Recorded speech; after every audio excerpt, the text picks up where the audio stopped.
Hi everyone, this is Mami Rans, your Kawaii Espeso or Kawaii Espeso. And for today, unbox tayo ng Ice Blur Skin. Meron siyang ka-brand. Same purpose, pero sabi daw nila mas maganda daw to. Ito po pala yung kanyang box. So, try muna natin itong budget watch. Mas mura pa daw to. Alam ko spotting, pero buong mukha nilagay ko.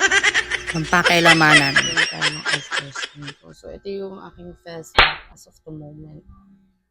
Nakakapang-apat na application na ako. So, ayan, nalagay ko siya sa aking buong mukha at alam ko, spotting lang dapat, no? Pero kasi ang claims nito, nagkakatanggal din ng bumps and mga scars. So, may mga bumps kasi ako at gusto ko matanggal din yung mga scars ko all over my face. Kaya pagpasensya na, ito yung power trip ko and I'm hoping na it will work. Disclaimer, mukha ko to at hindi mo mukha.